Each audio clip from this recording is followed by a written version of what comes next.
Let's begin with a prayer, with a small prayer. Om Shri Mahaganpate Namaha. Ekadantam chaturhastam pashamakushadharinam radam cha varadam hastair vibhranam mushakadvajam raktam lambodaram shurpakarnakam raktavasasam raktagandhanuliptangan raktapushpaisu pujitam bhaktanukampinam devam jagatkaranam achyutam अविभूतं च शिष्टयादौ प्रकृते पुरुषात् परम् एवं ध्यायति यो नित्यं स योगी योगिनां वरः ॐ नमो व्रातपतये नमो गणपतये नमः प्रमथपतये नमस्तेस्तु लम्बोदराय एकदन्ताय विघ्ननाशिने शिवसुताय श्रीवरदमूर्तये नमो नमः।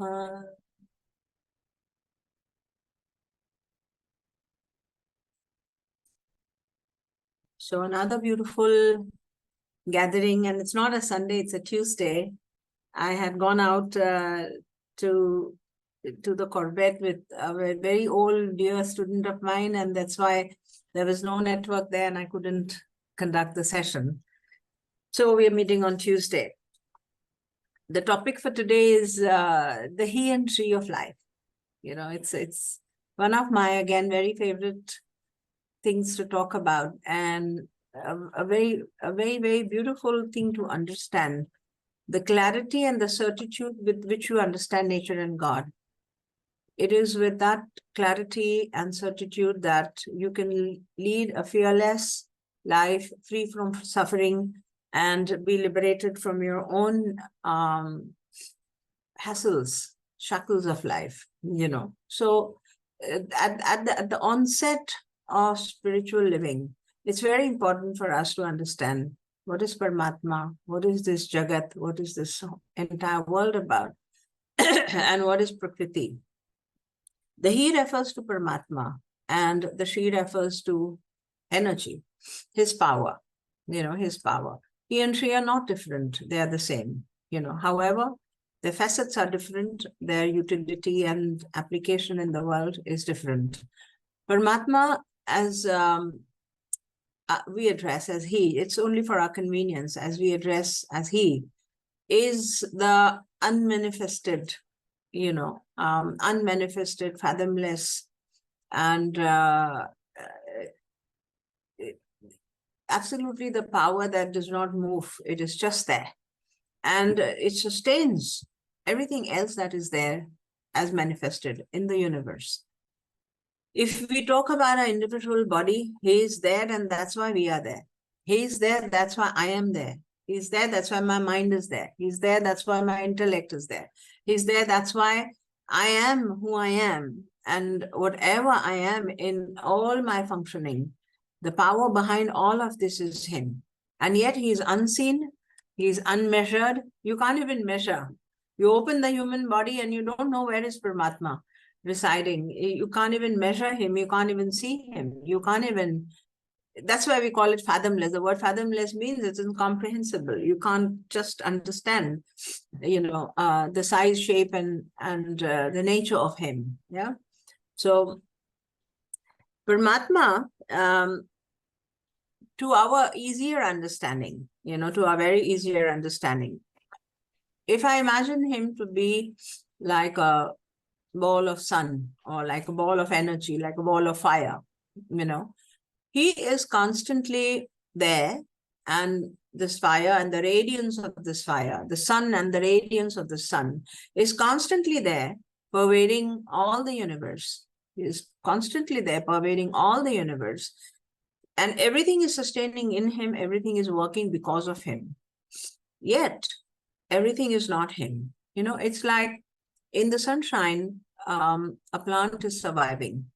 The plant is surviving because of sunshine and in the sunshine, you know, and the sunshine is there inside the plant as well as outside the plant. Yet the plant is not the sun.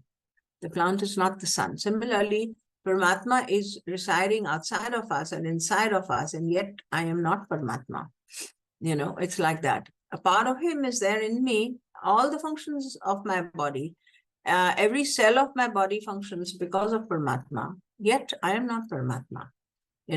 The realization of Aham Brahmasmi, what is there as the highest truth, highest of the Vedic truth, is applicable when you truly understand what is this Aham Brahmasmi, when you truly understand that when my I completely dissolves in the Brahman, then there is only Brahman. And this Brahman says Aham Brahmasmi. The Brahman is giving a declaration, Aham Brahmasmi. When the Aham is completely dissolved and filled up with the light of Brahman, then there is only Brahman remaining and I am not there.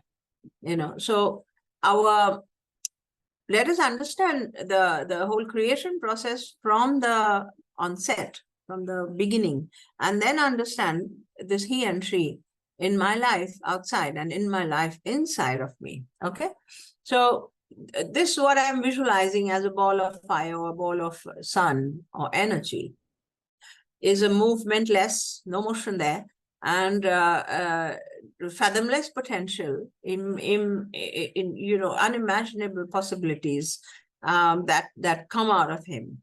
A very beautiful shloka in the 9th chapter of Bhagavad Gita says that Mayadhyakshena prakriti suyate sacharacharam hetunanena kaunteya jagadvi parivartate.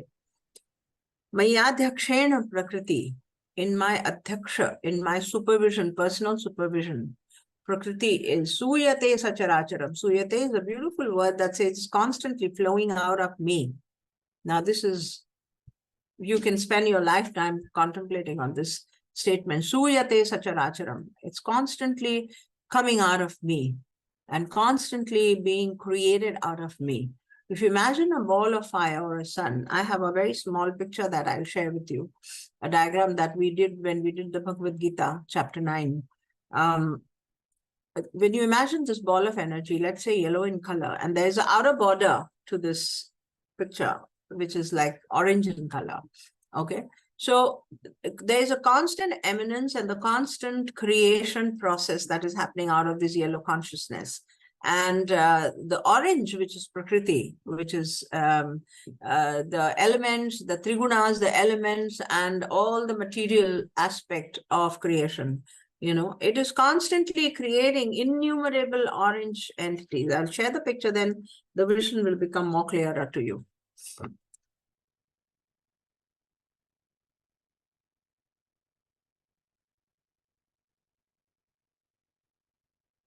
So if this is Paramatma, the yellow, if this is Paramatma, and this is the he is Paramatma, the yellow, and the she is this orange bit, which is the trigunas, the 5 elements, and the whole process of creation as it begins from the causal, from the collective Prakriti, as it begins from the collective Prakriti.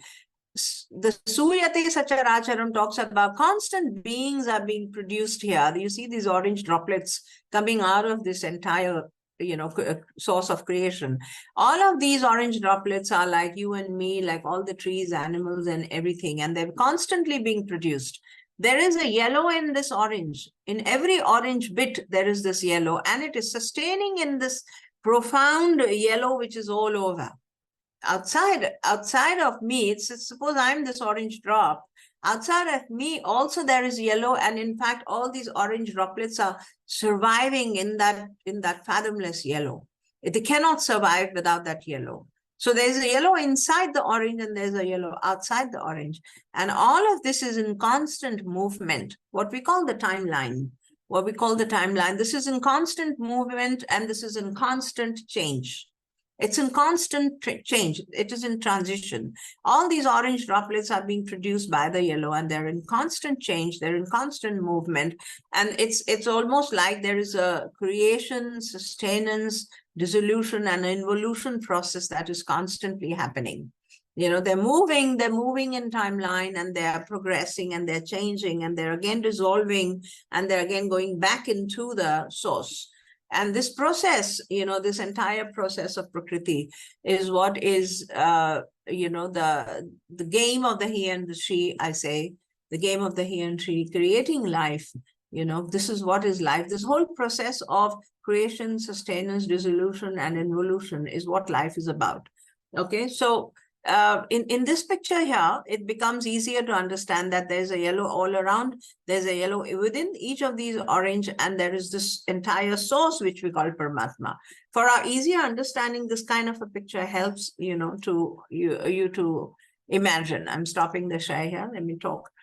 So this whole process of creation begins with Paramatma, which is absolutely motionless, movementless, but his isness itself is the power, and the power that creates this universe, it comes into motion, and that is what becomes Prakriti.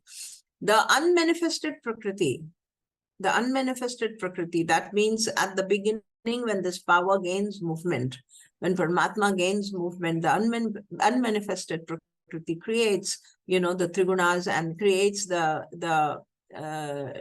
all the elements, Akasha, Vayu, Agni, Apah, Prithvi, they are created. First the trigunas are created, then Akash, Agni, Vayu, Apah, Prithvi are created. Akasha, Akash is almost like consciousness. It's almost like consciousness. It's the space, the space in which everything else is taking birth, from which everything else is coming out. The possibilities of all the elements coming out come from Akasha. That's why it is the most potent and the most womb-like element. It's almost a womb-like element. From Akash comes out your Vayu. Vayu is the wind or the air element. And there's Akasha in the Vayu, there's Akasha in the wind, but the wind is not Akasha. Just like that, in the Akasha itself, there is consciousness, there's Paramatma, but Akasha is not Paramatma.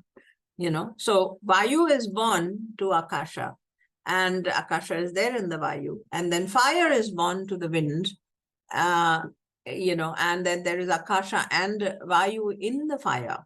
When you see fire, there is the glow of the consciousness, and the brightness is there, and there is always there's also a movement, and there's a feel factor, there's a touch factor, there is a rupa factor. It is manifested, so you can see it. Akasha is only sound, just like how you hear Om, or you hear the sound of silence. When I was in the forest 2 days back, it was so quiet, that there neither a bird, we went early in the morning, no bird, no animal was making any sound, and there was just the sound of Akasha is there. There's sound in the Akasha. It's like a beautiful humming. It's like a beautiful, you want to figure out, is this some insect, or is this some kind of a where is the sound coming from? There is a sound. Akasha has sound. Then wind has sparsha.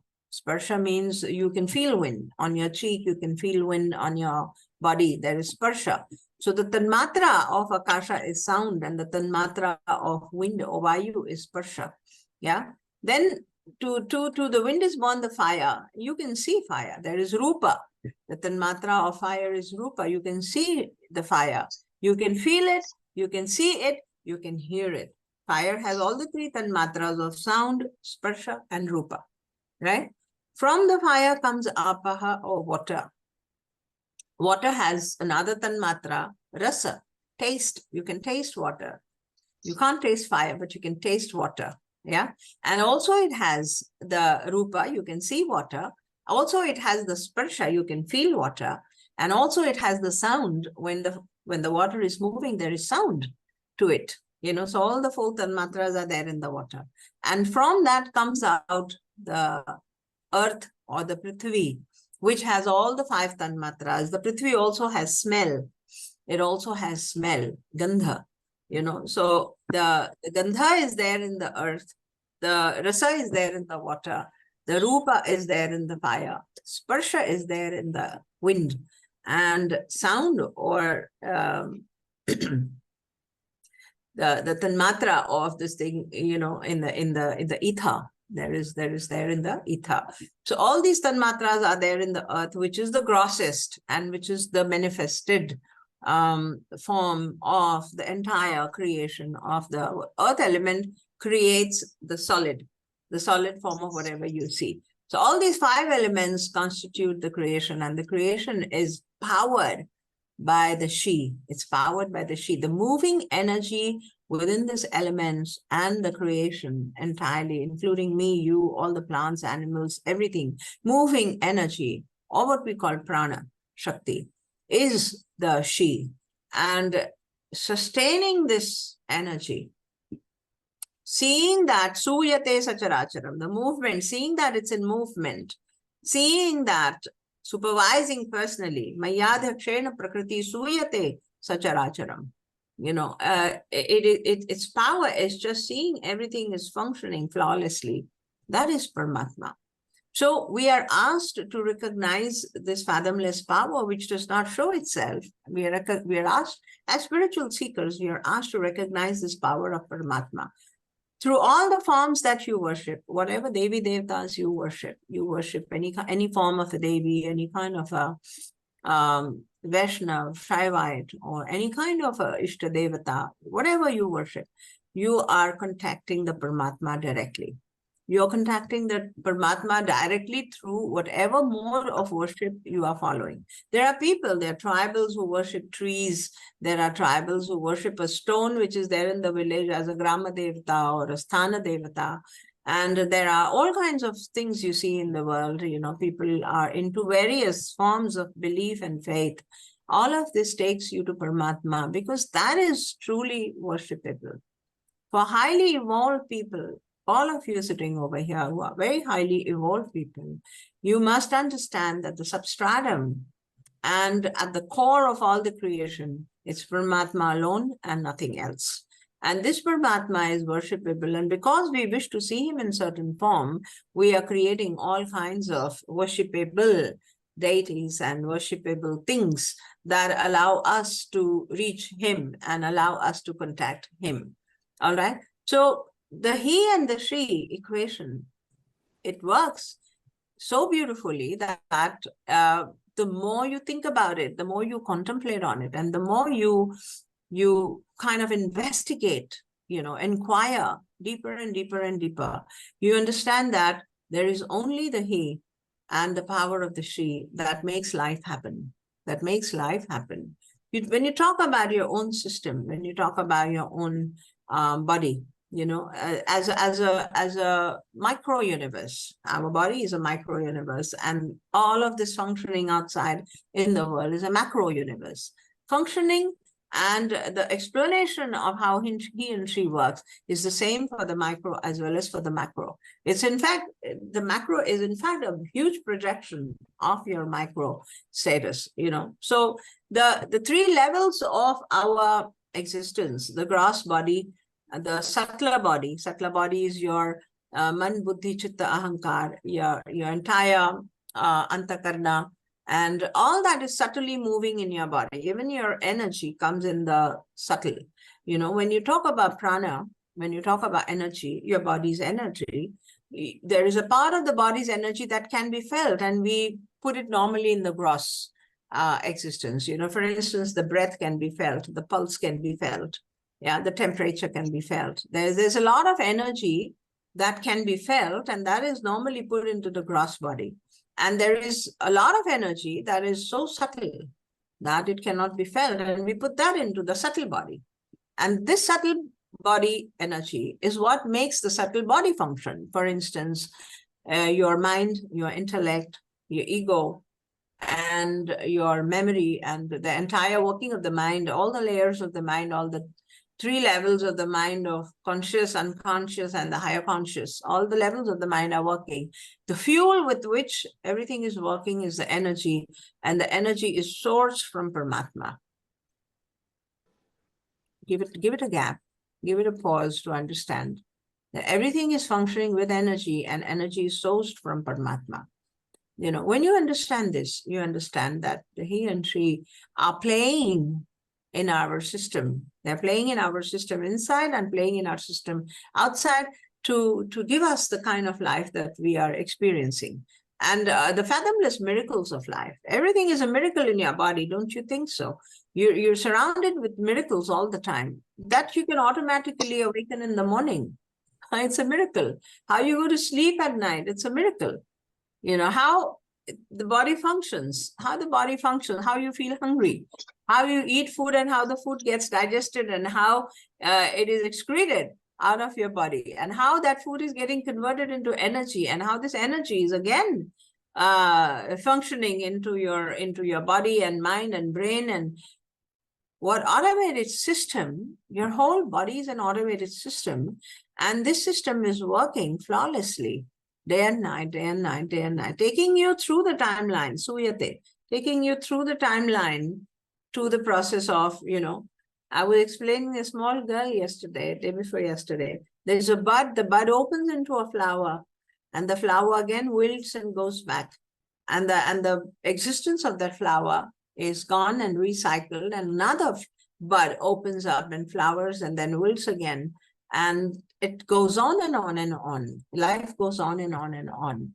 That's a game that the he and the she are playing, and that's how life is. And we are experiencing, we are fortunate, we are experiencing this life. We are fortunate, we have the ability to understand this life as a game that he and she are playing. It's a very big blessing to understand this. Yeah. So what is, when you understand this whole game of the he and she, what is the purpose? Why do we inquire? Why do we understand? A, to rise above the suffering of life and to rise above the so-called complications of life that come because of a collective causal and an individual causal. Our existence is at three levels I was talking about. One, the gross, other the subtle, that means the things that you don't see, but they're there. You open your body, you see the gross. When you open the human body or any body, you see the gross. There are kidneys, liver, heart, everything, organs, intestines, fat tissue, everything is, it's all gross. Do you see the mind where it is? No. Do you see the intellect? No. Do you see where the ego is residing? No. A big ego is residing inside your body. You don't know where is it residing. It's not an organ. It doesn't have a gross existence. It has a subtle existence. Sukshma. In Hindi, we call it Sukshma Sharir. So this subtle body. And then there is a third body that is subtlest of the subtle, and it's called the causal body or the Karan Sharir. The causal body at a micro system, microcosmic system, if I just take my causal body, is my sheet of karma, or is my sheet of the story, is my fate, is my destiny, and all that I have individually done through my lifetimes, through many lifetimes, accumulated in... Computer, no? Somebody is not mute, please go mute, please. Accumulated in my system, the causal body is my personal accumulation of karma that after several lifetimes, and I experience this causal body as my fate, as my destiny. I experience this causal body as my story in this life, which has sad events, happy events, exhilarating events, and devastating events sometimes. Okay, so your individual causal body is limited to your microcosm, and there is a collective causal body, which we say is a collective destiny and the collective happening of this universe and of life outside of us. All right. So when in the process of creation, when the he or the Paramatma, and he and she we're using for our convenience, it's not any gender, limited to any gender at all. Paramatma is not limited to any gender, that it's masculine and we should think lower about something being feminine or vice versa. No, none are higher than the other. Neither the Paramatma is higher than the Prakriti. It is helpless. Without the Prakriti, there's no creation. So Paramatma is helpless without Prakriti. He is helpless without she.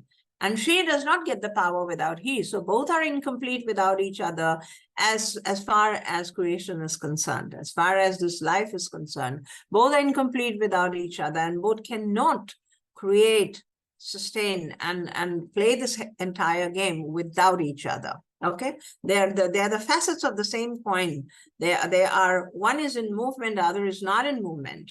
He and she are same. They are Paramatma itself, which is genderless. However, it splits into two aspects of himself, one that is just there and the other that is moving and creating constantly, empowered by the presence of his glory and his radiance. All right. So this process of creation, as it goes through the filters of collective causal. What is collective causal? Collective causal is, all that I am doing and I'm thinking, all that you're doing and you're thinking, all that is being done and thought by people around. All of these thoughts and deeds are rising as a destiny of the collective body, of this whole world. That means every thought and every action of mine is being recorded in the collective causal, where we are contributing to what's going to happen in the future. That means that there is, just like I have a personal destiny, there is a destiny of the universe, and this destiny of the universe has constantly been made by the rising thoughts and actions of all of us together.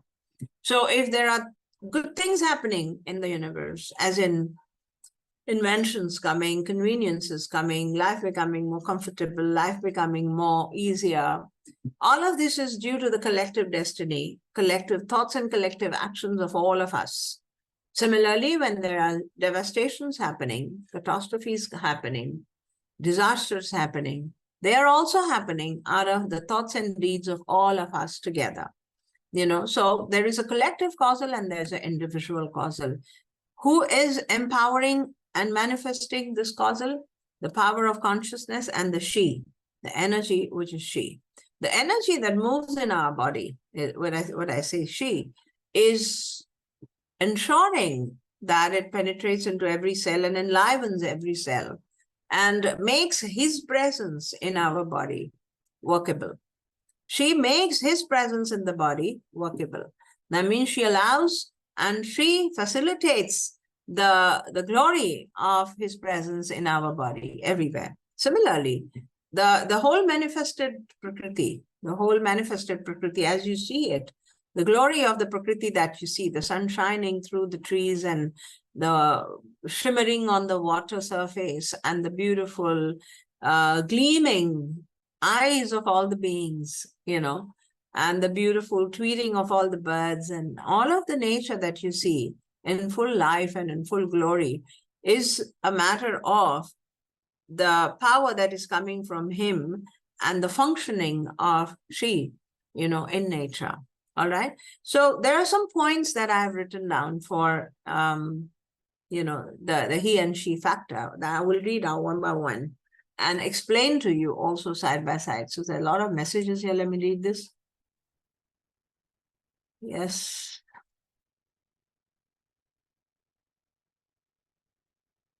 Yes, Nina, Uday,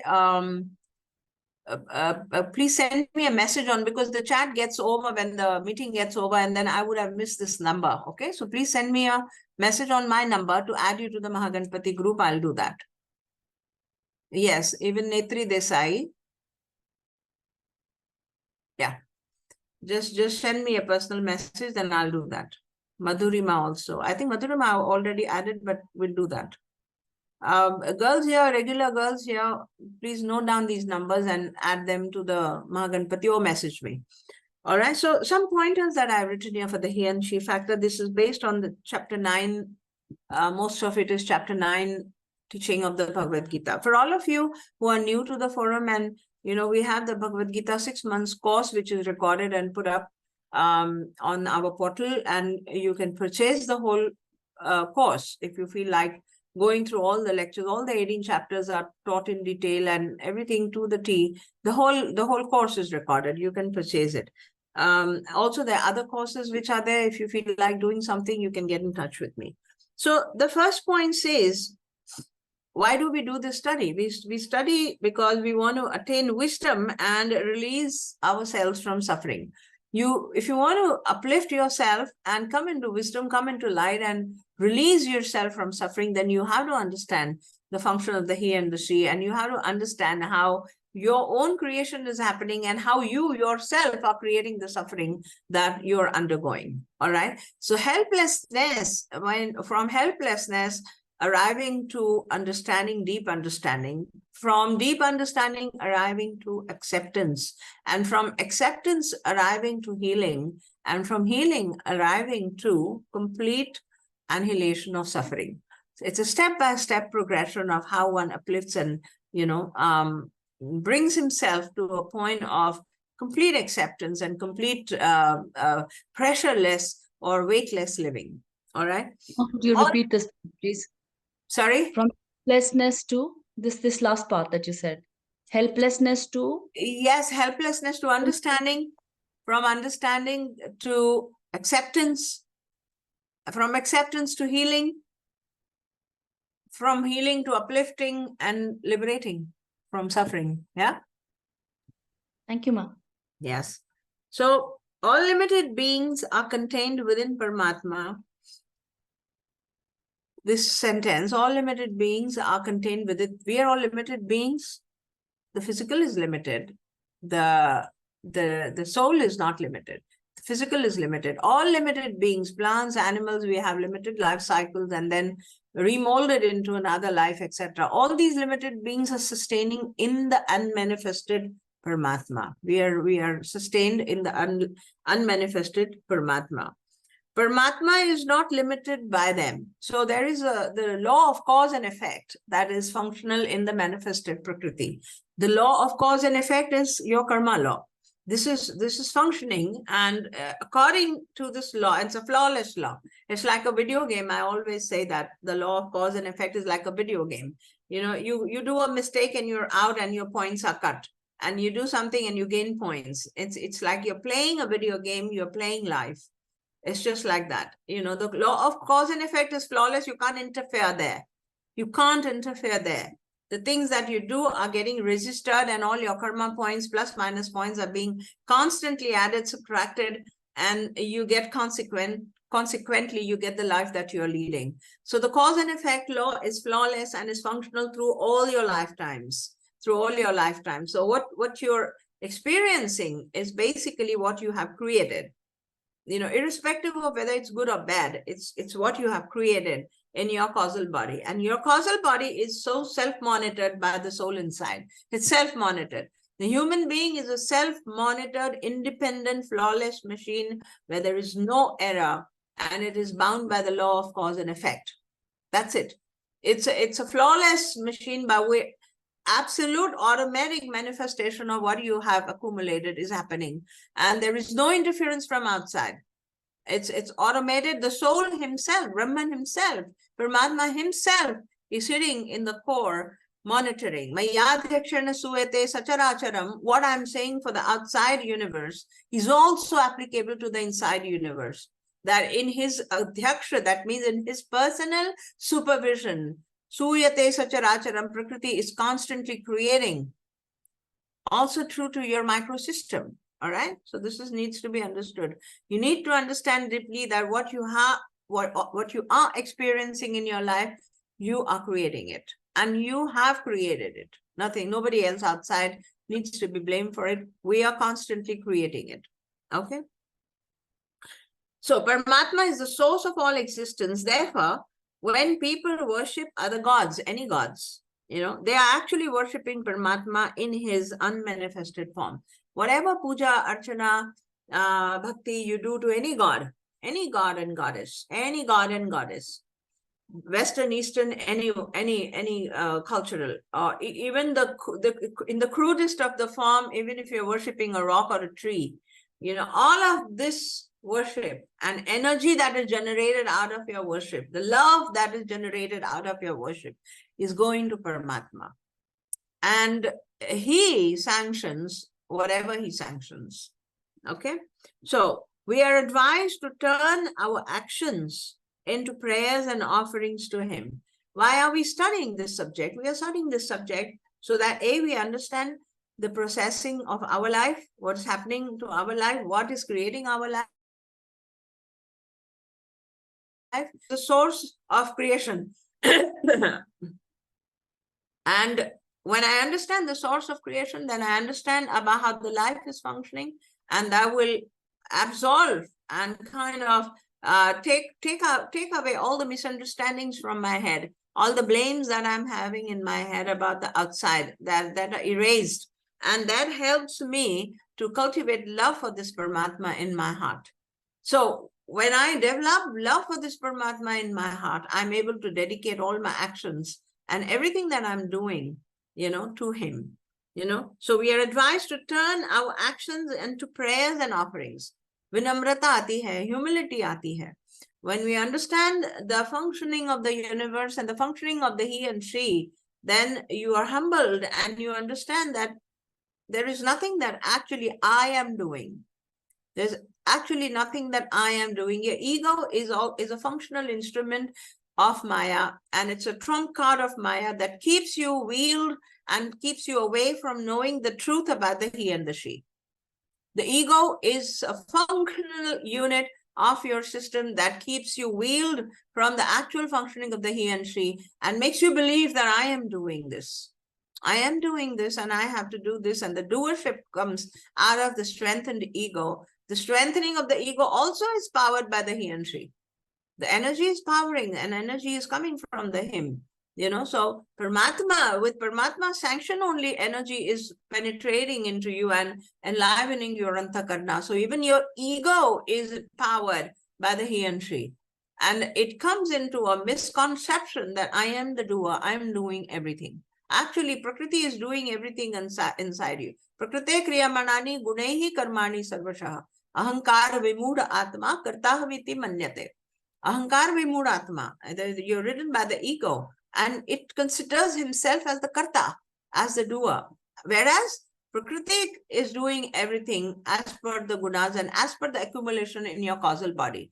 Gunehi karmani sarvashaha means as per the accumulation in your causal body, as per the story and the colors that you have accumulated in your causal body, the story is unfolding and you're thinking that you're doing everything, whereas you're not doing anything. Okay?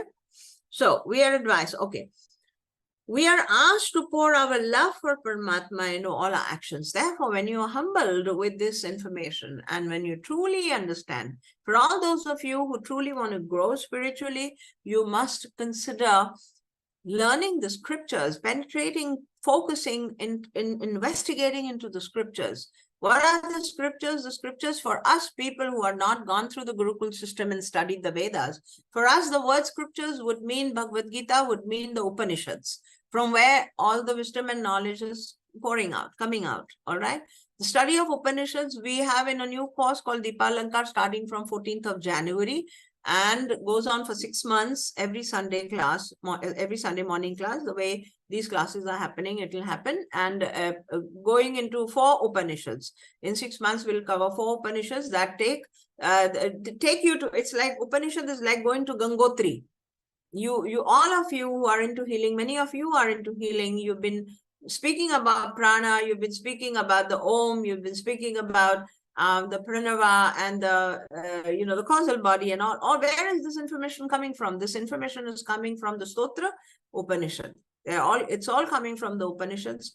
All the 10 Upanishads, Mukhya Upanishads are 10, and all the 10 Upanishads we shall cover eventually. 4 of these being covered in the Deepalankar course, which is starting in January. Okay. So if you want to continue with this investigation and inquiry into the Asthatva of life, then you must study the scriptures, and that possibility is there with me. If you want to study, then continue with the Deepalankar. Okay. Next point, devotion and bhakti towards him and her. Devotion, I'm repeating the sentence. Devotion and bhakti towards him and her.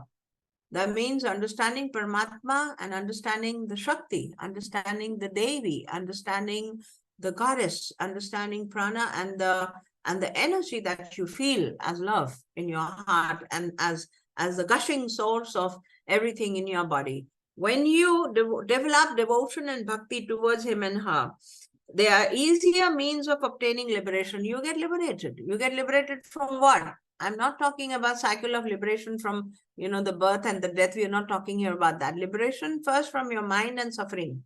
Liberation first from all the lochas that are there in your head.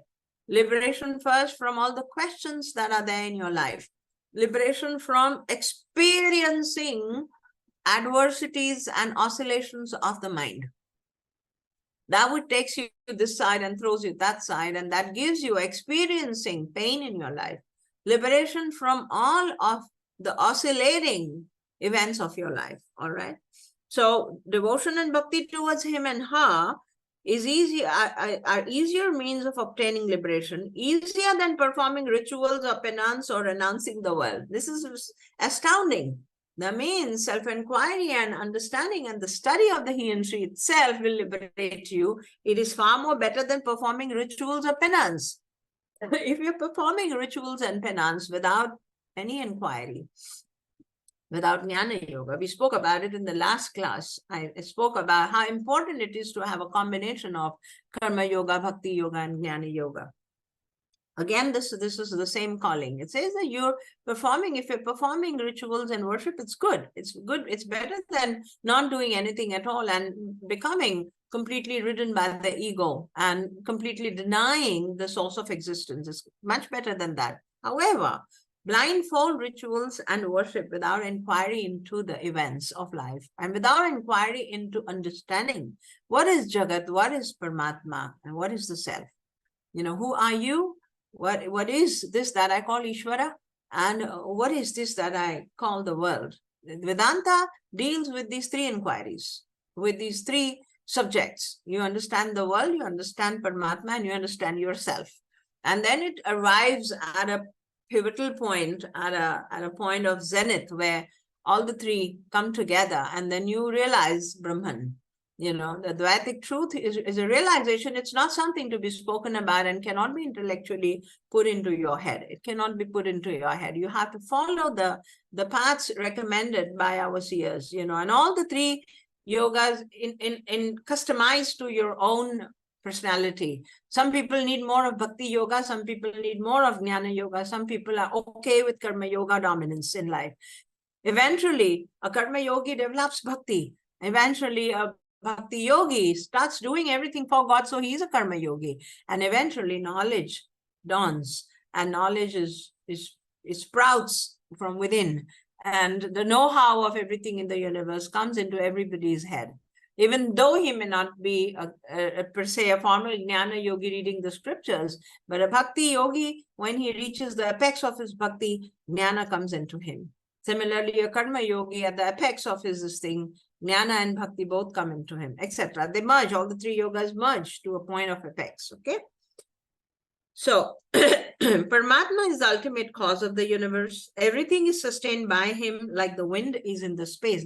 I spoke just now how Akasha gives birth to Vayu, but Vayu is not Akasha. Like that, Paramatma has given birth to everything, but I am not Paramatma, yeah? We cannot see him because our senses are preconditioned to only perceiving names and forms. Yeah, Paramatma is the ultimate cause of the universe through his, and his power is called Prakriti. This is the he and she. Through this power, he creates the world, and the names and forms, sustains them, and eventually dissolves them. Prakriti is nothing but the three gunas. It is fully automatic system that delivers results to individuals based on their action. So this Prakriti, what we say, is the causal aspect. It's the power that is empowering, that is bringing into life the causal in me individually and as a collective causal. And this is automatic process. It's automatic. Nobody interferes in that. He will not interfere in her functioning. This is something that needs to be understood. He never interferes into her system. That means Paramatma does not interfere in the happenings of Prakriti because it's an automated system of cause and effect. And it happens. So that's why, when we see a lot of suffering, where is Paramatma? Is he sleeping? We ask. Even at an individual level, when something devastating has happened, somebody is died, killed, where is Paramatma? Is there God there at all in this world? We question that, and rightly at that time, because it is a moment of devastation. However, one needs to understand that Paramatma does not interfere with the process of cause and effect law. It does not. It is an automated system, and that's how the Srishti keeps moving.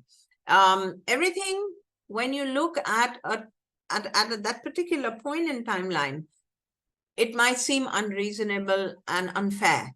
But when you see from a longer perspective, and when you see the whole of it, then you understand that everything is flawlessly working, and everything has a reason, and everything has a result, which is always for the better. The result is always for the better. When you look at the creation in your individual life as well as collective life, you see that whatever devastation is happening will take you into reformation and into rebuilding again. You know, the process, the flow of Prakriti is always for the betterment. The process and the flow of Prakriti is always for the betterment. It's an enjoyable process for the he and she. It's an enjoyable process for the he and she. It's an enjoyable process for the he and she in you as well. You know, so all of that you are individually going through as your story, even if it is a devastating story or a something sad that is being gone through, it is a process of reformation, resurrection, and coming back into glory that you deserve. You know, always understand the pinpointed timeline where painful events are happening is but a part of the whole, and the whole is always in a progressive sequence. It's always in a progressive sequence. It's always for the better that something is being dissolved or restructured, you know, and even in the whole universe, even when floods are happening, or when earthquakes are happening, or when tsunamis are happening, it's a washout of something, the reason being the collective causal. It's a washout of everything, and what comes after that is fresh and beautiful again. It's resurrecting, it's standing again, it's again becoming beautiful, and the cycle goes on, you know. So this needs to be understood and respected. It needs to be understood and respected. Paramatma is an observer of the system. Now, this is important. Paramatma is an observer of the system. He doesn't get bound by Prakriti because he's unattached. He doesn't get bound by the Prakriti because he's only an empowering system, constantly giving energy. And the energy is moving and creating according to the law. And he does not interfere, nor does he get affected. All right? He's not an emotional system, which means people get stuck in this system and cannot get out because they're bound by their own actions. We get stuck into this system. Our own lives are like we are creating more and more causal. You know, whatever is happening to my life is because of the causal that is being brought forward from behind in my previous lifetime. What I'm doing now is creating more causal, and I get bound by the system. All of us get trapped into this system, causal system. We experience that whatever we have created in the past, and we get trapped into more creation again and again and again. You know, when it's only when you realize that I'm getting trapped into more and more creation, then you become aware of changing the quality of what you're getting trapped into. Changing the quality means in ignorance and unknowingly, when we do actions, then they could be tamasic, they could be rajasic, they could be sattvic. Tamasic activities are binding you like tar. They are like glue. Tamasic activities are very heavy in nature, and they bind you for many, many lifetimes. Rajasic activities can be liberating if they collaborate with sattva. They can be liberating if they collaborate with sattva. However, they do create punya. They do create causal accumulation. Karma accumulation happens with rajas. Sattva is the best way, is the best mode to be in to not create more karmic complications. You know, so as you become more and more aware, the quality of your actions and thought changes. And so does the process of liberation start. It starts from your becoming aware of what you're doing and how you're doing and what quality of karmas are you creating. It's with this observation and awareness that the process of liberation starts. And the more and more you progress ahead, the more and more conscious you become of what kind of actions and thoughts you are doing, the more you come into freedom to release yourself from this trap. All right? All these three yogas Karma Yoga, Jnana Yoga, Bhakti Yoga help you to release and loosen this grip of Prakriti on you. It helps you to loosen the grip of the Prakriti on you. Okay. So the next point says, in order to free ourselves from the entrapment of Prakriti, we have to change our conditioning and rid ourselves of all the misconceptions regarding Paramatma and regarding the functioning of this universe. That means it's important for you to come into Jnana Yoga. It's important for you to understand how this entire Prakriti is functioning in your own story. Understand your own story first. How am I functioning? What has created my karmas? What is creating karmas all the time? How I have brought forward whatever I have brought forward, and how do I release and liberate myself from all that is being created? The know-how of everything will help you to free from the entrapment. Okay?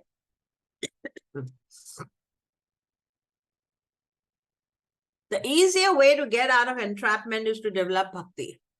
This is very pretty and this is very beautiful, a suggestion. 2 more messages here. When a karmic seed is sown via thoughts, actions, etc., what determines whether it goes into the individual causal or the collective causal? Sunny, the individual causal is a part of the collective causal. Inevitably, it will go.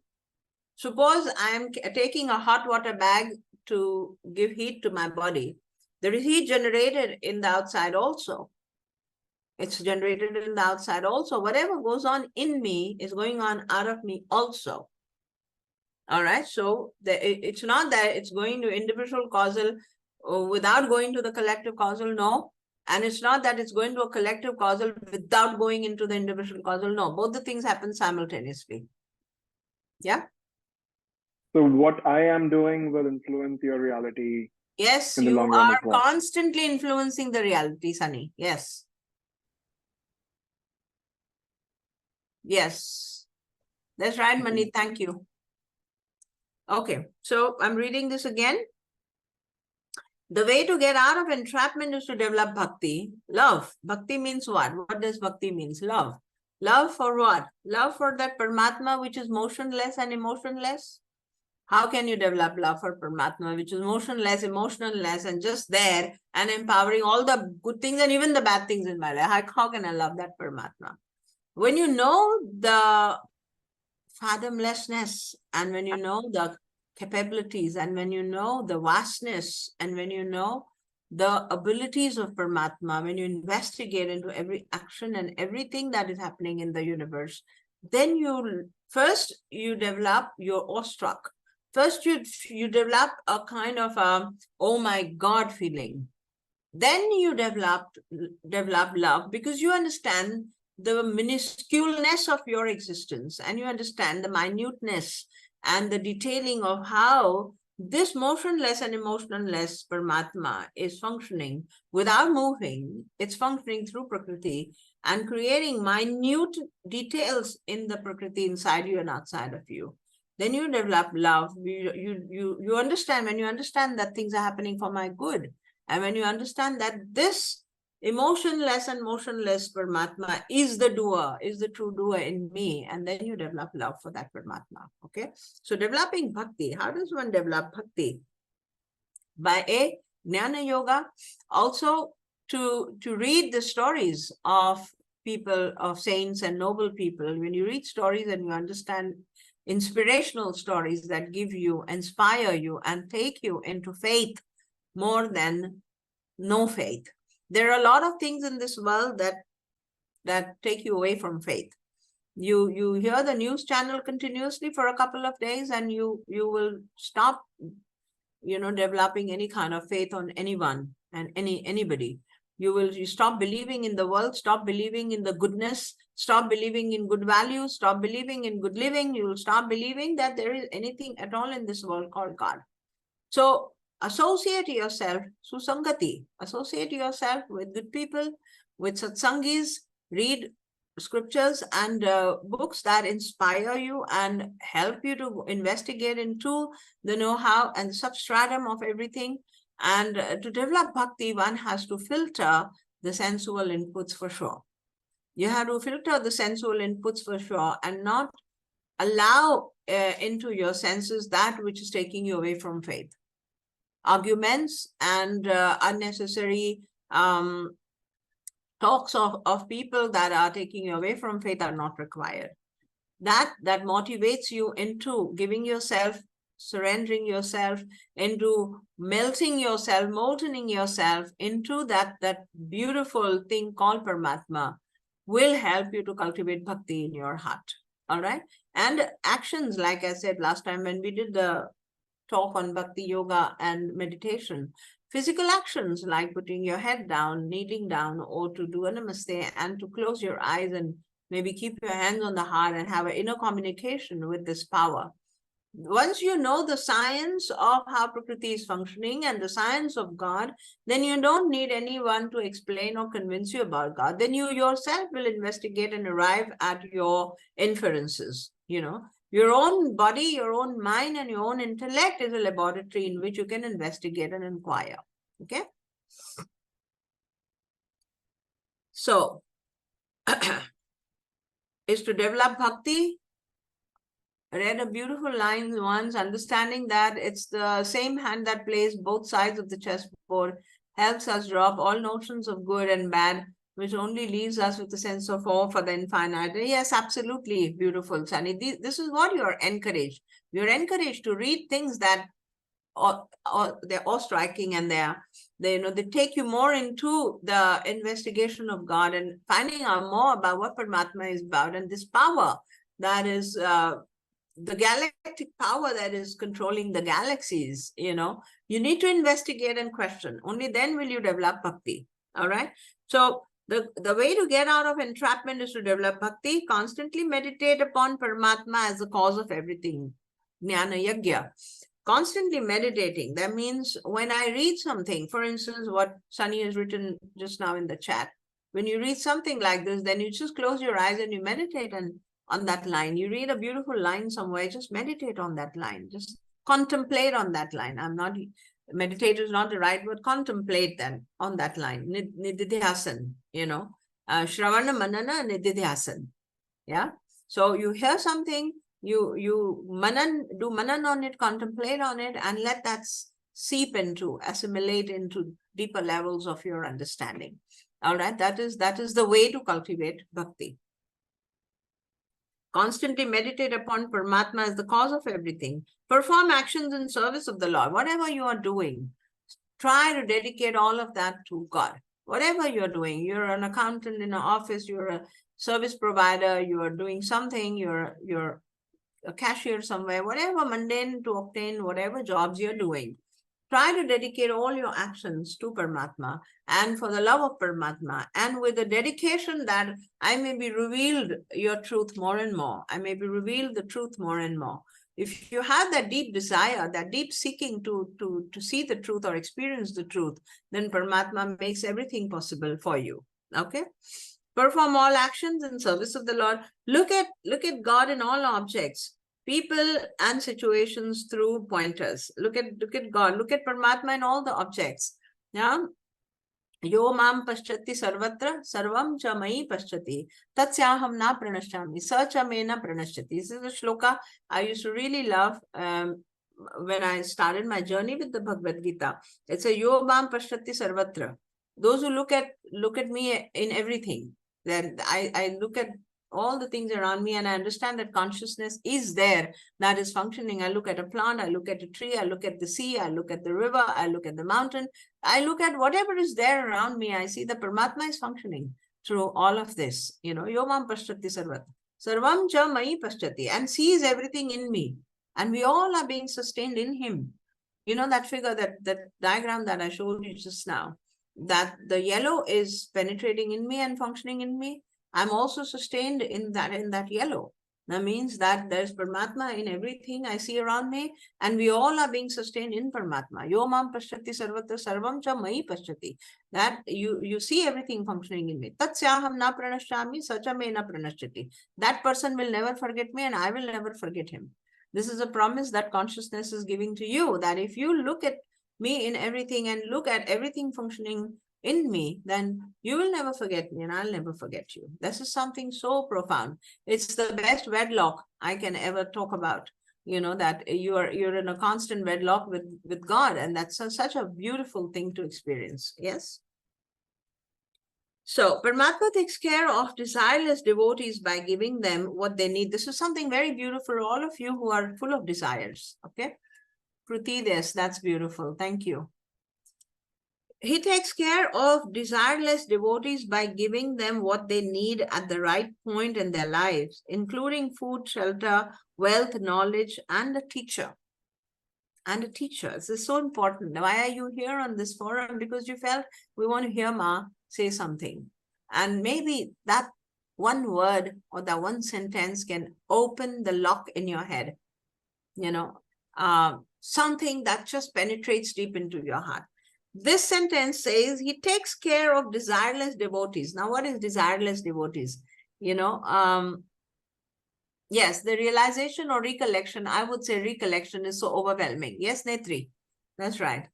So what is desireless devotee? It's not that you're begging to Paramatma all the time. If you're, it's perfectly all right if you're full of desires. We all are full of desires. That's perfectly all right. But can you put the desires aside when you're in Tete with Paramatma? Can you put the desires aside and just be with him for being with him, for the sake of being with him? It's like you're telling your lover, now can you just leave everything what you want and can you just be with me? It's something so beautiful that you're just being with Paramatma. He understands everything what you want. This is the beauty of being in love with God, that he knows exactly what you want. You don't have to tell him what he wants. The beautiful shloka that goes over here, Ananyas chintayanto mamye jana paryupasate tesham nityabhiyuktanam yoga kshemam mahamyam. Very beautiful shloka. It says that whatever you want and whatever, whatever you need to say, whatever you need, everything will be given to you. I'll give you everything. You just give me your mind and love. He just said, you just give me your mind and love. You just give yourself to me. And I'll take care of what you need and what you don't need. I personally take care. Personally take care is a very, very personal statement. It's a very personal statement. God says that I will personally attend to everything that you want. You just need to give yourself to me. This is profound, very profound. Yeah? Okay. So, Paramatma does not expect big offerings. Now, what does he want? What you would all want to be such a bhakta, for instance. You would all want that Paramatma should personally attend to all your needs. Okay, who doesn't want that? Paramatma is saying something like that. I will personally attend to what you want and what you don't want. Who wouldn't want that? Everybody would want that he should personally attend to me. But what are you supposed to do? You're supposed to just be with him wholeheartedly in complete surrender. In those few moments, at least when you sit for your upasana or for your meditation, wholeheartedly, devotedly, full of love, completely molten, completely given away with your aham, completely dissolved in your ego state. Yeah, just be with him. And then he says that he does not expect, he's not expecting anything from you. No, too many fruits or flowers or this and that. All your expression that he wants is that of love. He wants your expression of love in all the activities that you do in your life. So can you become conscious through your day that you're functioning with love? Can you become conscious through the day that you're functioning with love in your heart? And this love is for Paramatma. Don't have any hisab kitab with people outside. Just keep your hisab kitab with him. In these 24 hours of my day, I'm counting how many hours was I completely in love with him. If you keep this hisab kitab, to that proportion, he will be devoted to you. To that proportion, he will be completely at your service and do everything and fulfill all the things that you want and that probably are not good for you will be taken away from you. So his personal attention seeking is possible only with complete surrender.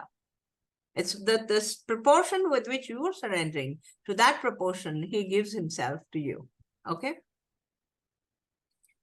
The glory of devotion is that it is accessible to everyone, even to sinners. I'm not eligible. Many people say, I don't think I'm eligible for this kind of surrender and this kind of bhakti. No, he says that eligibility, even a sinner. I mean, if you've done something really bad all your life, if your own nature, very nature, sometimes you realize my very own nature was so bad. How could I be so mean? Or how could I be so illogical? Or how could I be so angry? Or how could I be so ego-ridden? How could I be so narrow-minded? You know, whatever you could have done. In this moment, if you're able to just be with him like lovers, it's a very good analogy I'm giving you. You just want to be with your lover. It's not about, I want this, I want that, I want this, I want that. Can you just be with me? Is the sentence that God is asking you. Can you just be with me? Is what he's asking you again and again and again. Yeah. So in those moments, you know, all of this, what you want and what you don't have is the glory of devotion is that it is accessible even to sinners. That means it does not matter what you've done in the past. It does not matter. In these moments of quietude and this moment of being with him, everything dissolves and penetration of the power of the Paramatma happens inside you. Change comes automatically. Change comes automatically. There's a reformation that's happening at your causal level, at your mental level, at your emotional level.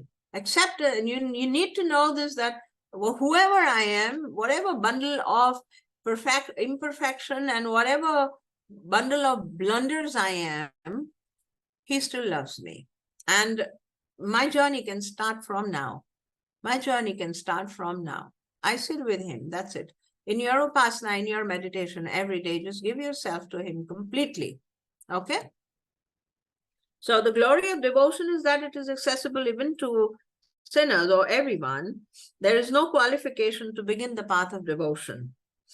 Then, so this whole teaching about he and she is talking about performing all the actions for me and surrendering to me and keeping your mind in me.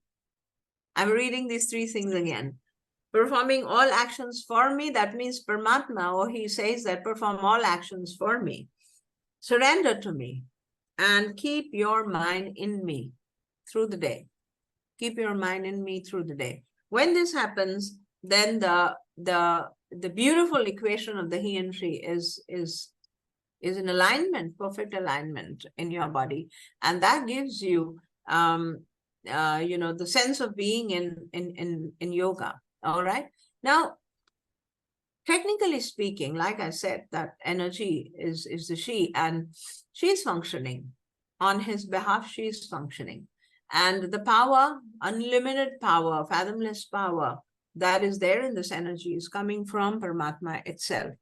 You know, so whenever we talk about any kind of a healing that we are seeking, wanting, or trying, you know, at an individual level, the healing cannot happen without the he and the she together.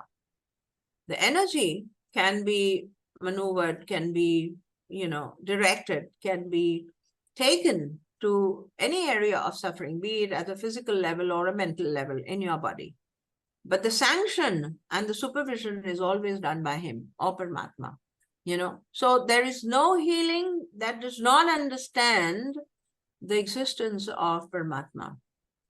Needs to be understood. There's no healing that can exist without acknowledging or being aware constantly of the sanction that comes from Paramatma. And hence it is Kripa Sadhya and not Karma Sadhya. Healing is never Karma Sadhya, it's always Kripa Sadhya. It happens with grace, it happens with surrender. It's not a technical something that, you know, oh, I was channeling energy. You cannot channel energy without his permission or without his sanction or without his approval or without a holding hand with him and her. Only healing can happen. All right, so this is a very important thing for all of you healers. We have a lot of healers on board. All right, so any question? Okay, any question now? Come up.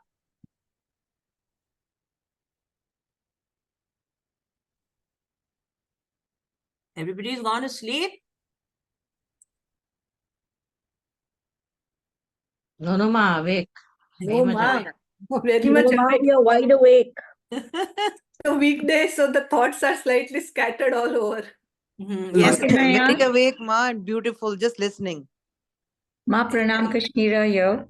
Yes, Kashmira, good morning. Good to see morning. you. Good to see you too, Ma. Could I ask you a question, please? Yes, please. When you speak of law of cause and effect, yes, we've witnessed it, we feel it, we know it, but all the rest of the explanation which you gave us, the devotion, the surrender, is what will take us through. It's like we will bear the law of cause and effect, but like you always give us remedies, Yeah. being in surrender and being in devotion of the God will let us overcome them. Yes, the impact of what is happening, is reduced to 50% when we are in devotion and surrender. The impact is not there. And the other 50% also dissolves to another 50% level with the right understanding of how things are happening. So what remains as at your suffering level is just about 25%, which is very bearable, and one should accept that and let that be. As you take responsibility for what is happening in your life, it's like a wound which is there. Suppose I get bruised somewhere, I fall down somewhere, there was a banana chilka somewhere on the road, and I fell down and I bruised my, let's say, leg.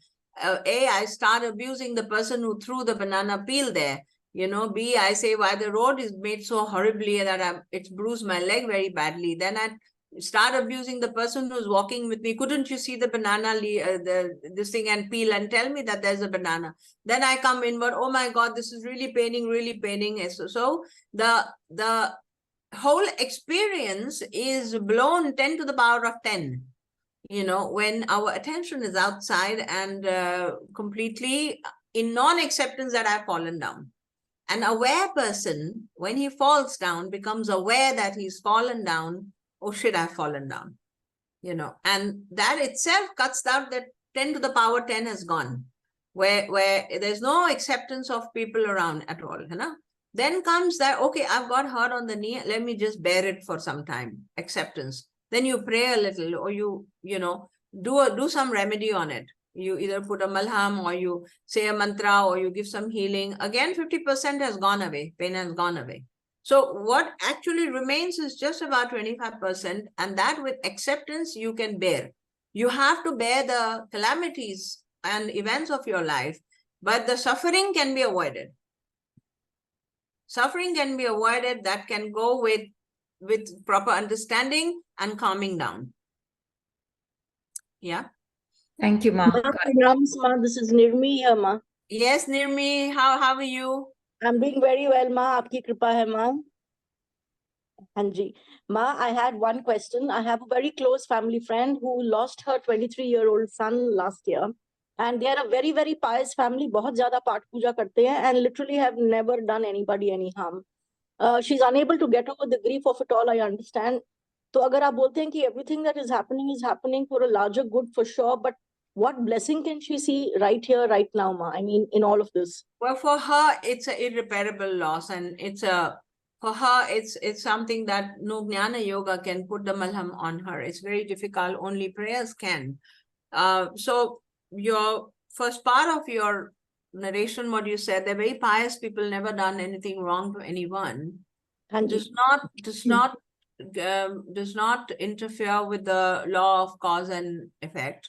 And death being a very important aspect of this law, it does not interfere with death. So number one, death is not something that is related to how good or bad you are. Death is something which is a part of the cycle. Number two, untimely death is unbearable for people who are left behind. However, the soul that is departed has its own agenda and has progressed.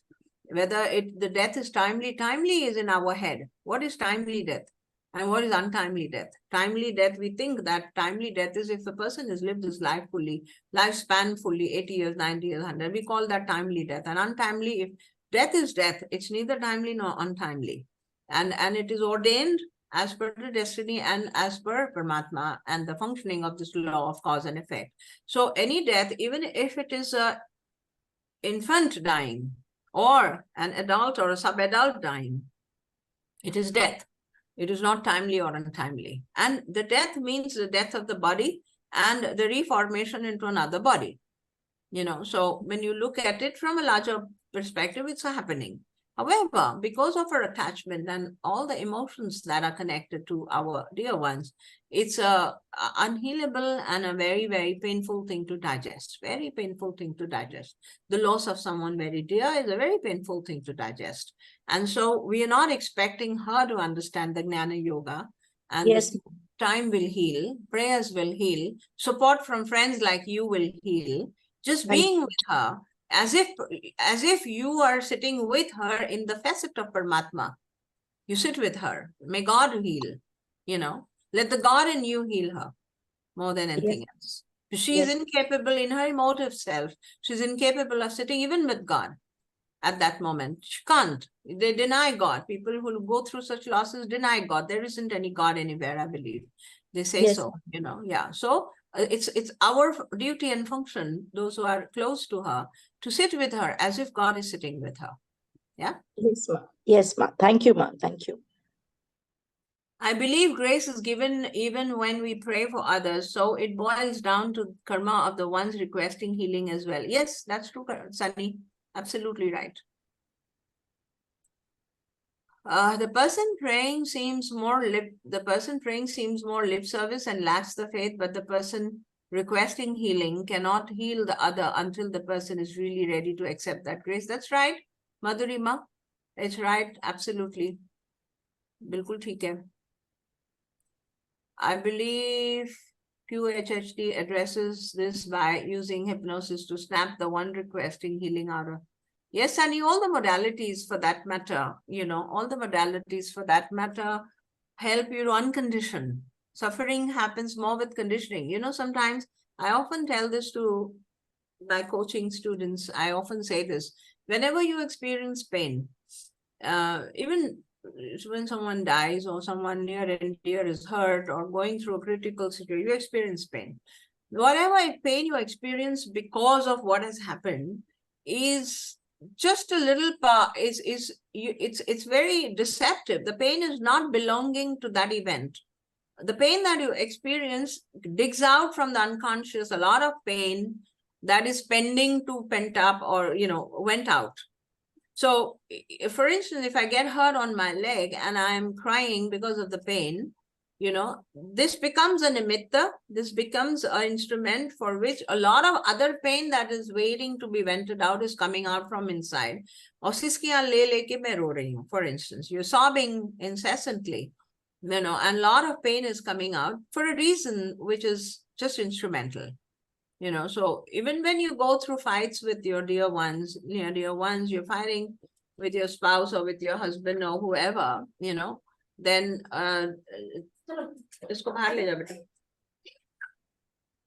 even when you're experiencing any kind of emotional pain, for instance, the fight or the reason could be very small, petty something. But what you are experiencing is huge something. Really huge from inside, as if some turmoil and some some landslide is happening. So the pain factor is waiting for many reasons in your unconscious. Triggers in the outside release that pain. This happens. So unconditioning, vis-a-vis what Sunny has written here, these modalities help you to cut the cords of the unconscious, unnecessary bringing out stuff from the old behind, into the present timeline. It helps you, all these modalities help you to snap out and shift the attention in the present timeline, bring you to a more conscious self. Yeah. Ma, the statement which you just said, would this apply only to thought forms and emotions, or does it also apply to physical pains? Also to physical pain, honey. It applies even to physical pain. Sometimes you just accumulated karmas are manifesting, through, suppose somebody has got a fever, ordinary viral infection fever.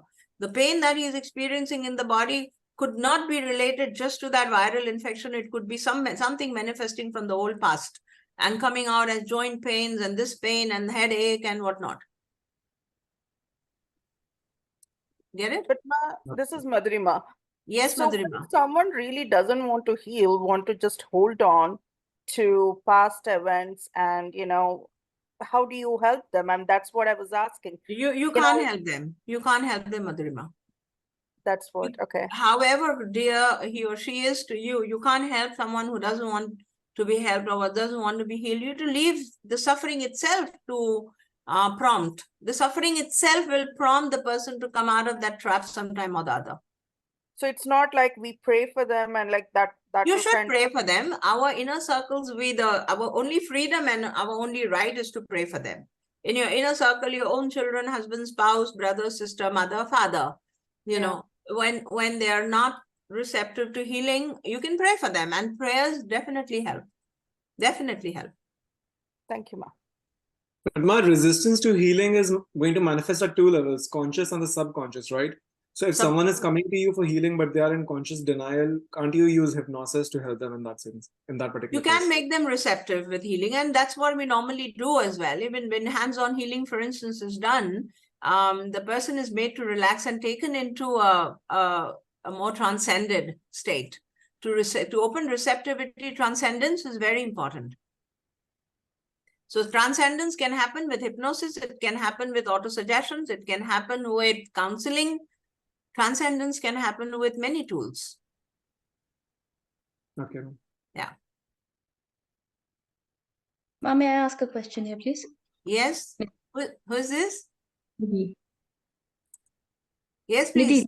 Nidhi, yeah. Ma, when we say consciousness, collective consciousness, and we also say karma, I've heard statements which say karma of the land. Is it the land that has karma, or is it the people who are get collected over there? What brings people together into a particular Yeah, area? karma of a land is something which is very commonly used, a phrase, the events that have happened on the land. For instance, Delhi has seen a lot of brutal violence in the history. So Delhi has an unsatiating hunger. Whoever lives there feels that hunger, feels that need to grow, and all the industrial towns, you feel the collective karma of that place. We say it's a very colloquial or a very casual way of addressing it. The land is not working, so it cannot be karma of the land. But people who have stayed there, lived there, and the events that have happened on the land creates the karma of that land. Because I've seen a different shift in me when I moved from Delhi back home to Shimla. It's like 100%, and that's exactly why I mentioned Delhi. 100%, yes. It happens when you move to countryside, your thought becomes more countryside-like. Ma, Bhavna here. Yes, Bhavna. No, I was very happy to see the title of your topic today, because that was going on in my mind as well. Deeper integration of the he and she within me. So I know that breath work, yoga, all of that also helps, but I would, because it will come from your mouth, it is, I know for me, that's the Yes, ultimate answer. What is the best way for me to do this integration in this moment for whatever it might be The happening right integration now? of the integration of he and she in you is often misunderstood by common this thing as the masculine and the feminine, which it isn't. He and she integration would mean consciousness and energy coming in complete alignment with me. That is the ego. Consciousness, energy coming in complete alignment with me. That is the person I am. So what I think I am is always limited to my ego personality. When I dissolve this, I come in alignment with the she. And when I come in alignment with the she, then he comes in alignment. So it's a process, like in a process of healing. When you transcend your mind, then you allow the energy to work. And when you allow the energy to work, he sanctions and the healing happens. It's like that. So integration of he and she in you would mean, Bhavna, to dissolve the ego as much as possible, to allow the flawless functioning of the he and she. We're not here talking about the masculine and the feminine persona in us. We are not talking about that. Okay, that is beautiful, Ma. So how do you, so I'm aware and I'm constantly, attempting to do that. So what is the answer to be able to further dissolve the ego? We read things that are factual and functional in the universe. For instance, a shloka like Mayadhyakshena Prakriti, what I read just now, or Prakrite Kriya Manani Gunehi Karmani Sarvasha. Ahankar vimud atma karta miti manyate. My ahankar is all the time thinking I'm doing. But Prakriti in me is doing everything, and the sanction of the God is functioning. So when the more you understand this, that God's sanction and the grace of Devi is working through me, the more your ego diminishes and comes down and allows this Prakriti to work with the he and she are working together in me, and I am not working. When you come into that constant understanding, then the ego is diminished. No, but absolutely right. Because before this, I was trying to attempt this non-doer to get into this doership, dissolve the doership, right? So, ma'am, this is in which chapter? I'll take up that lesson from the Bhagavad Gita then. Which I will prompt you. This is 9th chapter that talks about God completely. Okay. 9th chapter, Okay. yeah. Thank you so much, ma'am. Yes. So there's one more question here. Please shed some light about the role of free will and ask, believe, receive. Yes. And then Paramatma and Prakriti are irreversible. Both are there always together. Believe it always work like this. Yes. Could you please shed some light about Paramatma from Dvaita and Advaita view of? Yes, Lavanya, I will. Resistance is a pattern too. Wow. Okay, so first question about what Netri has written. Shed some light about the role of free will and ask, believe, and receive. Ask, believe, and receive. So free will is Prarabdha and Purusharth. Prarabdha is destiny. Purusharth is free will. Purusharth is there as a part of the human creation and the creation in Prakriti. For human beings, Purusharth is there. Free will is there, And what is the free will for? Free will because the human state is evolved and can go into godhood easily than the rest of the Prakriti, because stage-wise, evolution-wise, human life is the end life of existence, physical existence. So a window is kept open for you to God realize. A window is kept open for you to let wisdom, knowledge come from that window, and you come into liberation, stages of liberation, and the seeking for mumukshatva, or liberation comes, so that you enter into the realm of God easily, go back into consciousness easily. Free will is there. So free will is there for self-realization more than anything else. Free will is there for us to make conscious choices to be with Paramatma all the time. Free will is there not for this and that, this and that. The right choices in life, free will is there to make right choices in life, or whether I should take a left turn or a right turn. There's a video called Karma and Destiny. This is Netri. There's a video called Karma and Destiny that talks about free will more elaborately on our channel. You can see that, Netri, to elaborate this even more. But here at this point, I would like to mention that free will is not for us to ask this and that, and it's not for desires or manifestation of desires. Free will is actually not for that utility. Free will is to understand the truth about Paramatma and about this creation. Free will is there to read, to do sadhana. It's there to do sadhana.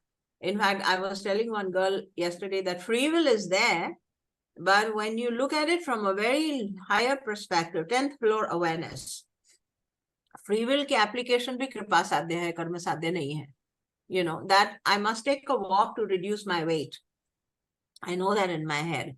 But to be able to get up and to go for a walk is kripa. I'm exercising my will, but there are many people who are not able to commit and take sankalpa.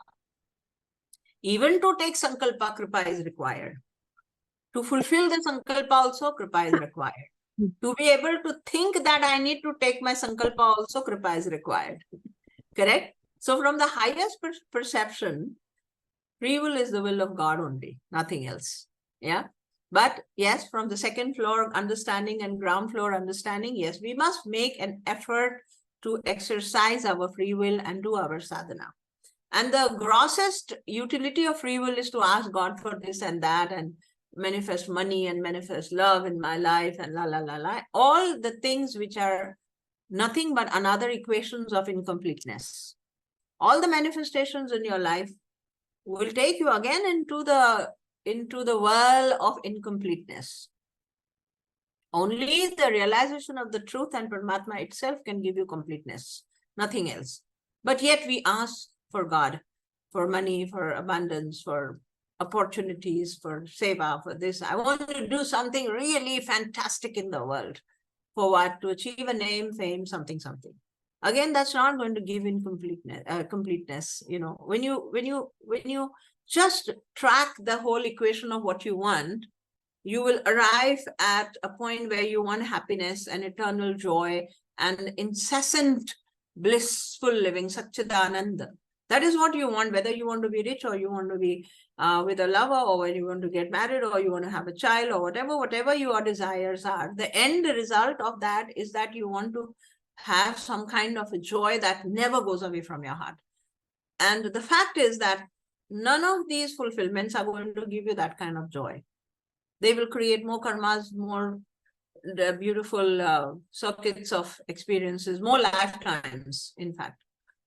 The only thing that will give you the eternal and incessant feeling of being in such in bliss or Satchidananda feeling is to come into the truth. You know, so fulfillment of your spiritual aspirations, apply your free will there. Apply your free will there. Keep your free will to your Sankalp Shakti and your, taking up sadhana. That is the right utility of free will. For everything else, prayers are enough. Ma, please excuse, Ma. Why would you compare Prarabdha and Purusharth? You started, you have Prarabdha and you have Purusharth. So Prarabdha is your destiny. That means whatever you have done till now, accumulated karmas that are there in your destiny, in your fate. And free will is what I can do now to improve this destiny. Yeah? Got it, Ma. Thank you. Thank you. Pranam, Ma. Pranam. Jitana, who's this? Ma, this is Suchita, Ma. Suchita, yes, dear. So, Ma, it's like that once we are in awareness, like you have always stressed more on awareness. So there is a possibility that we are coming out of cause and effect to some extent if we are in awareness. Yes, non-oscillation is coming in alignment with the present moment and takes you away from past and future, and you come in Tete and you're standing with consciousness. Awareness itself is consciousness. Okay, so to some extent it frees us from the cause and effect. It will not free you, but it will give you minimum oscillation. Okay, okay, Ma. Okay, thank you, Ma. Yeah. Wonderful. So Paramatma and Prakriti are irreversible. Both are there always together. Yes, this is read. I've read this. I guess the 10th floor awareness, it makes us wonder, does free will even exist? It's all God. Yes, that's true, Nirmi. Like I said, free will is also part of God's will. Yes, Ma. Yes, at times I really wonder. Yes, you can't exercise your free will unless God wills it. Or Paramatma wills it. I want to bend down and touch my toe. I can't do it unless there is grace. And how do we invite that grace, Ma? By minimizing your ego. The only factor is that you have to dissolve your identity in the identity of Paramatma. That's the only way. Okay, Ma. Okay, thank you, Ma.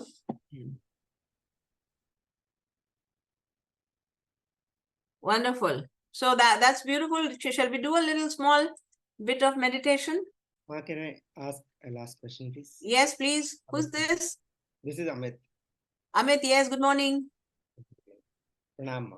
So I was feeling a little hesitant, that's why, because I'm going to share a personal experience that I'm. So when I sit down to pray, sometimes what happens is, obviously there are some desires that I have that I want to express. But sometimes when I sit down to pray, I fail to ask. In fact, usually I fail to ask because sometimes what happens is that desire itself dissolves. I mean, I feel such bliss that I don't feel like asking for anything. Yes. Sometimes what happens is that that desire feels so small to ask that, oh my God, what are you asking? This is Yes, Amit, and that's a very beautiful thing to experience. It's very good. I appreciate your question. You haven't questioned yet, but I understood your question. yes. So, if you're sitting down to pray for something, and you come into a realization that this something is too small, you're actually come into the consciousness of God. God consciousness, because you understand your mind, your higher mind. Who is asking your conscious mind, getting this desire from the unconscious mind. And this moment in which you realize that this, what I'm asking is too small, the thought is coming from the higher mind. Higher mind is always hand-holding with God. Higher mind is always hand-holding with God and tells you in that moment that you don't need to word or express what you want. God knows what you want. So, literally addressing in the right order or in the right words is not required. That realization comes to you in that moment, and it's a very blissful, very blessed moment. जहाँ पे आपको शब्दों की कमी नजर आती है, where the desire itself appears very petty and small, where you are in a tearful acceptance of what life is, and you are in a tearful surrender.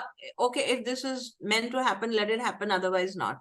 It's kind of a surrendered mode where the desire is there, but you don't find it important enough to say it right now. Yes. So what happens is when I come back from that experience, after some time, that desire again takes Yes. hold. Then again, I feel like I don't have it. And then I've also read this Yogakshemam Vahamyaham, and then I feel like if you already know what I want, why aren't you, Yes, you why just did need it to happen? increase your time of meditation and prayers, Amit. And I'm sure that this will seep in deep inside. And the desire itself transforms. The desire fulfillment, either it is fulfilled or it is transformed. And our prayers actually should be before God that either you fulfill this desire or take it out from me.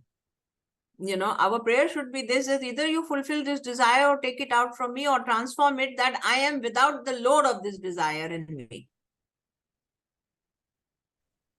Get it? That is a more intelligent desire. Yes. More intelligent prayer. Thank you so much. Yeah. Namaste. Ma, this is me here. Yes, dear. Ma, he just said, some gentleman just spoke about Yogakshemam Vahamyaham. And I think that sentence is so very beautiful because Sri Krishna very smartly says Yogakshemam Vahamyaham. He says first Yoga, then Kshema Vahamyaham. Absolutely. The terms Absolutely. and conditions TNC apply is first Yoga. So the shloka starts with the sentence Ananyas Chintayanto Mamya Jana Paryupasate. It is coming, the long sentence is coming, your surrender and upasana and everything. When that is happening, only Yogakshema Mahamyam will happen, no? बिल्कुल माँ TNC apply वो तो वो श्लोका में clear है. Yes. Wonderful. So let's close our eyes a bit and meditate for a while, and then we'll end the class. Lots of blessings to everyone who is here today. I see that we have a good audience today. Very nice. So feet on the ground. If you're sitting in a chair, let your feet be grounded on the ground. Eyes in surrender. Close your eyes in surrender. Attention to the heart.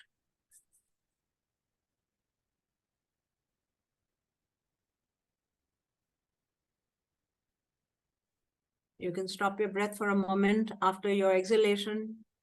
You can just stop your breath for a second to take you into the awareness of your heart.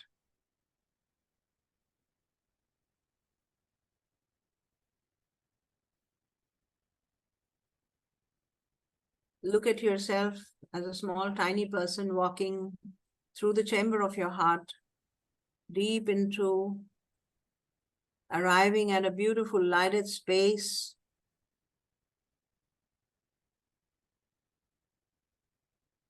A big ground full of light. Look at yourself as a small, tiny person walking into this lighted space, going to the center of the space. and sitting down there like a yogi, like a Shiva,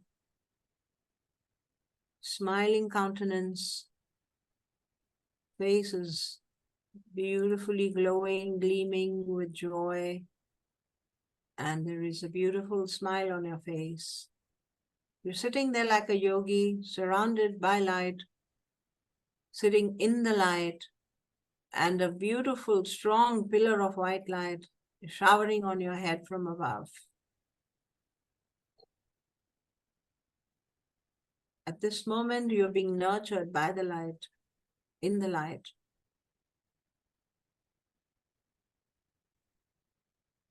Just keep looking at yourself. May every cell of your body absorb this light. May all that is unnecessary be washed out from your system, and may you be flooded with the light, nurtured by the light, cared by the light, loved by the light. Let your eyeballs not move now. Body in complete surrender. Mind in complete surrender. If you don't let your eyeballs move, your thoughts will not happen. So fix your eyes as if you're playing the game statue. The body has become like a statue, eyes are fixed to a point, and your awareness is just in the heart.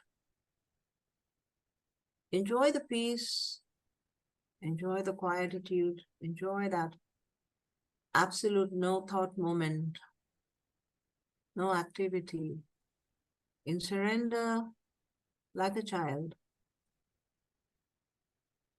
like a statue. Just be in this peace for the next few minutes.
Keep both your hands on your heart.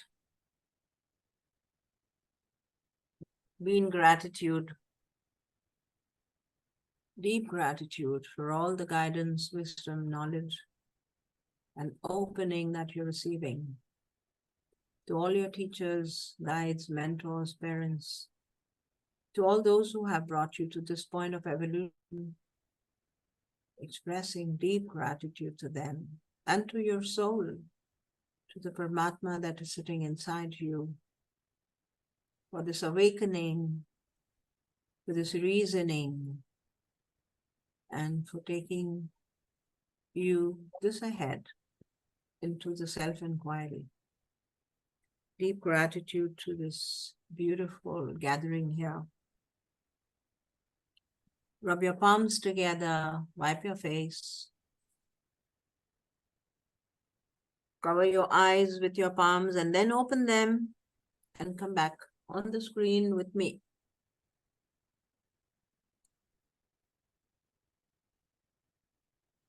Thank you, Ma. Yes. Thank you, Ma. Love you. Love you, love you, love you so much. Thank you, Ma. Thank you, Ma. Thank you, Ma. Love Thank you so you. much. Have a Thank good you so day. much. I'll see you on Sunday again. We'll meet for another Yes. topic, and Yes. share the link of the meeting with all your friends.